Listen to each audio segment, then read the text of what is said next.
Greetings, everyone. I know all of you are having an absolutely fantastic day because Christmas has come early.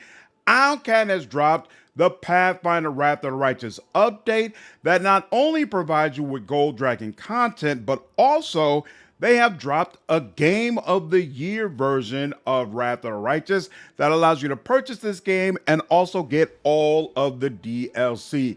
Very, very cool. Obviously, if you've been following this channel, you already know Wrath of the Righteous is one of my favorite games all time. I cannot recommend it highly enough. If you have not experienced this gem yet, let's go ahead and dive into all of the awesome updates that came with this patch. So first, there's going to be two deities that you now have access to. The first is Apsu, who you can select during character creation, and he's a good aligned deity with the domains of Artifice, Good, Law, Travel, and Scaly Kind. Scaly Kind is a brand new domain that has been added with this game. Honestly, when I look at the mechanics, it's kind of mediocre, but it does give you a pet. And of course, pets make everything much easier in this game, so it's definitely at least worth considering.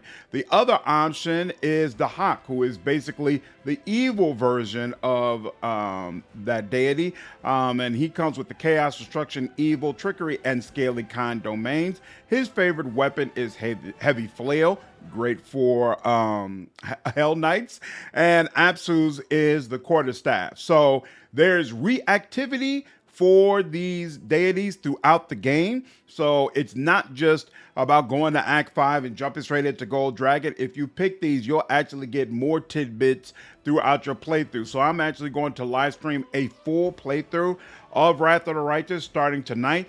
Probably won't go straight through it like I've done some other games. We'll probably switch back and forth between that and Kingdom Come Deliverance, but definitely make sure that you subscribe to me on YouTube or you follow me on Twitch, whichever one you prefer to watch live streams on. And I figured I'd let you all see the domain information in case you haven't already witnessed it. So you are going to get an animal companion at level 4. You also start out with Venomous Stare, which allows you to do a gaze attack, which can potentially fascinate enemies based on your wisdom score. That can obviously be really powerful. And then there are a collection of domain spells that are available with this path as well. All right, now let's get into the mechanics changes for Gold Dragon. Keep in mind that you don't automatically switch to a Gold Dragon when you get the option at the beginning of Act 5 the way it worked before. Now you actually have to do a couple of quests regarding the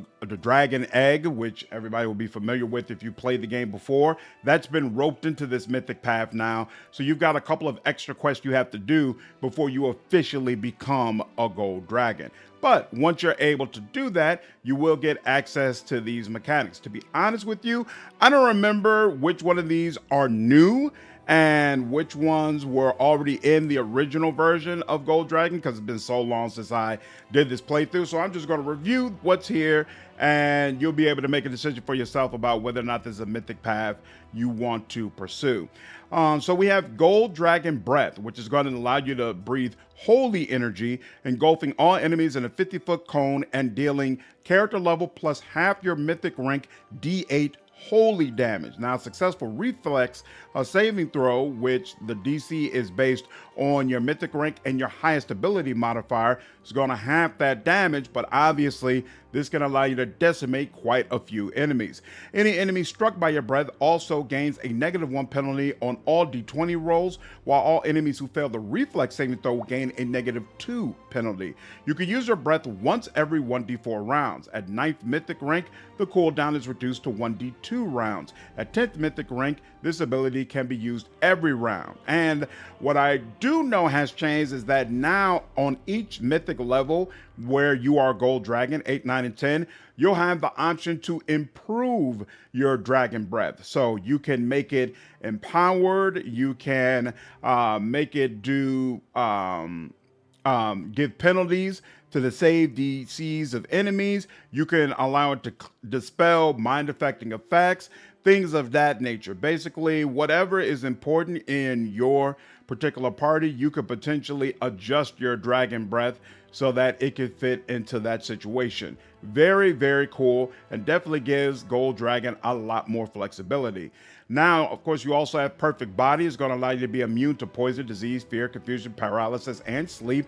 And you're also going to gain resistance to all energies equal to your character level plus half your mythic rank. So Gold Dragon makes you significantly more tanky. If any of your saving throw bonuses before modifiers is less than 5 plus your mythic rank, you gain a bonus up to that number. If any of your attributes before modifiers is less than 14, you gain a bonus up to that number. Your highest ability score gets a +4 bonus. All your hit dice are now D12. Any spells dealing damage now change their dice to D6 if it was not D6 or greater. If it was already D6 or greater, instead the spells deal 1 additional point of damage per dice rolled, and all your weapons count as +5 weapons. Just amazing all the way across the board. Really, really cool stuff. At the next level, you're going to get Perfect Mind. You now have immunity to mind-affecting effects and spell resistance equal to 15 plus your character level plus half your mythic rank. You can change all damage you deal to holy damage or unholy damage if you serve the Hawk. So I'm pretty sure that is new. You weren't able to change all your damage to holy damage before, which is massive because most of the enemies you face are demons. So they're going to be really, really vulnerable to that holy damage. If your base attack bonus is less than 15 plus mythic rank, you gain a bonus up to that number. All skills become class skills for you. If you have less ranks in a skill than your mythic rank, you gain a bonus up to that number. If any of your attributes before modifiers is less than 18, you gain a bonus up to that number. The bonus to your highest ability score increases to +6. Any spells dealing damage now change their dice to D8 if it was not D8 or greater. If it already was D8 or greater, instead the spell deals 1 additional point of damage per dice roll. Obviously, regardless of whether you are a martial or a spellcasting character, Gold Dragon is a great mythic path to take.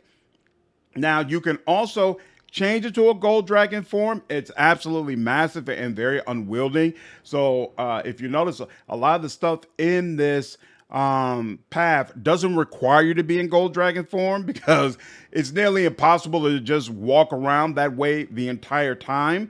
But when you do change to Gold Dragon form, you're going to get a +10 size bonus to strength, +8 bonus to constitution, a +8 natural armor bonus to AC, blind sense for 60 feet. You also gain 1 bite attack, 2 claw attacks, 2 wing attacks, and 1 tail slap. And you're going to get a spell that will allow you to deal even more attacks. So really, really fearsome all the way around. And then finally, at the very end, you have Perfect Soul. You gain immunity to acid, cold, electricity, fire, energy drain, and negative energy. All your spells and abilities become empowered and maximized if possible, as though using the empower and maximize spell feats. Insane. Any spells dealing damage now change their dice to D10 if it was not D10 or greater. If it already was D10 or greater, instead the spell deals 1 additional point of damage per dice rolled.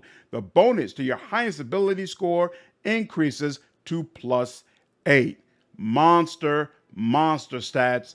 Really, really awesome playing this. But in addition to all of that, they have now given Gold Dragon a spell book. So before, Gold Dragon didn't get any spells, but now it gets 9 levels of spells. But don't get excited. Most of the unique Gold Dragon spells comes at level 8 and level 9, while the rest of them, while they might be very useful, they're not unique spells that are new for this mythic path. So at level 1, you are going to get access to Magic Missile. That's obviously really cool. Early game Divine Favor is nice, but by the time you get access to Gold Dragon, you're not going to care about something like Divine Favor all that much. Then at level 2, you do get access to Blur, which is useful for the entire game. And you've got Protection from Alignment Communal, which might have its uses as well. At level 3, Haste obviously is fantastic, and Prayer can sometimes be useful depending on the situation. At level 4, Divine Power, absolutely one of the best melee buffs in the game. Never know when you might need Restoration to clear some of the negative levels. And then at level 5, you get True Seeing Communal, absolutely a requirement. when you're going through this game, and you might end up using Righteous Might as well, depending on what powers you have access to. You definitely want that size bonus to strength if you're using a melee character. Heroism Greater is fantastic. You'll want that on all of your characters for sure. Next up, at level 7, you have access to Foresight, which is going to give you some additional AC, potentially very, very useful. And then at level 8, finally, we've gotten to the spells that are actually unique to Gold Dragon. There are 4 at level 8, and then there are also 4 at level 9. Dragon's Demand functions like Dominate Person, except that it doesn't have a fear descriptor of mind affecting. Instead, it has fear as its descriptor, and consequently, it can be used well on some creatures that might be more resistant to mind affecting type spells. So very, very interesting. Then we also have Dragon Might. As a swift action, you can increase your damage dealt by 50% for 1 round. Obviously, in the right situation, that could turn into a massive amount of damage. Dragon Smite. You mark all enemies within a 30-foot radius with the Dragon Smite effect. Each marked enemy, when attacked by you or your allies, receive additional damage equal to half your charisma modifier. So if you're playing something like a paladin or even like a sorcerer, this could be absolutely fantastic.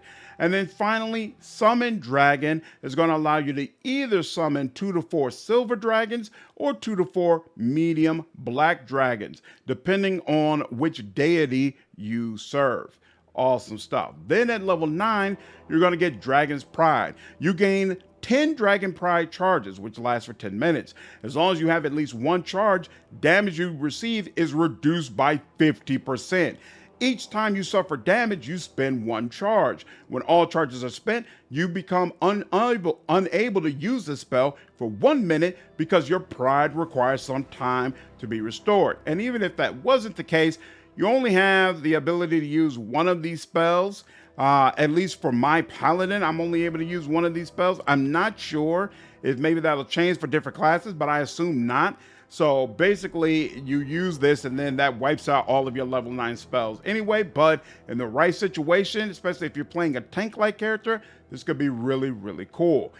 Dragon Wrath. You blast your enemies with rays of focused dragon energy. You may fire 1 ray for every 6 caster levels, so you have up to a maximum of 3 rays at 18th level, at every enemy within a 25-foot radius. Each ray requires a ranged touch attack to hit and deals 1d6 points of damage per caster level. Half of the damage is fire damage, but the other half results directly from holy or unholy power, depending on your deity, and is therefore not subject to being reduced by fire. Seems like that could potentially really melt down some runes. So definitely interesting to see that type of option. I've always preferred Gold Dragon with a more melee-oriented build, but seeing this and a couple of the things it has now makes me seriously consider playing as a caster. We'll see. Next up on the list, you get an upgraded version of Summon Dragon, where you can summon 2 large silver dragons or 2 large black dragons. And Summon Dragons, of course, are going to attack your opponents to the best of your ability. And then finally, Drag 1,000 Bites. While in the form of a gold dragon, as a swift action, you gain 3 additional attacks for 1 minute. These additional attacks stack with the bonus attacks from haste and other similar effects.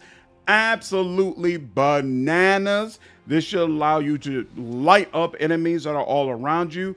All in all, really cool stuff. Dragon Age feels like a much more fleshed out Mythic Path mechanically. Is it more fleshed out from a story standpoint? That's an excellent question that I'm not sure about, and part of the reason I want to do a full playthrough is to get a sense for how the path has been changed. There are going to be 2 new people you are able to redeem as a gold dragon that you weren't able to before, but Owlcat, even in their patch notes for this release, which I'll include in the description, did not specifically state which players, or which NPCs rather, could be redeemed. So of course you all know I'm advocating for Stalled in Vain. I know that considering how far into the game it is when you finally become a gold dragon, that's probably a stretch that we're able to help them. But that's the person who I feel like needs relief the most. But we'll see. It's going to be very, very interesting to find out how that works. I'm actually going to romance Windewalk in my playthrough of the game, just because I've heard you can soften her up some. You can make her a more kinder type of person. And I feel like that would work great with a Gold Dragon playthrough. So we'll see how it all works out. Definitely excited about this. It's the last update, or at least last story update for the game. Owlcat said they might do some quality of life updates for it down the line. But as far as new mechanics, new story content, that type of stuff, this is it. It's been an incredible run. An absolutely incredible run by Owlcat. They provided an amazing amount of support for this game, and I cannot wait to see what they do next. Hope all of you enjoyed this video. Take care.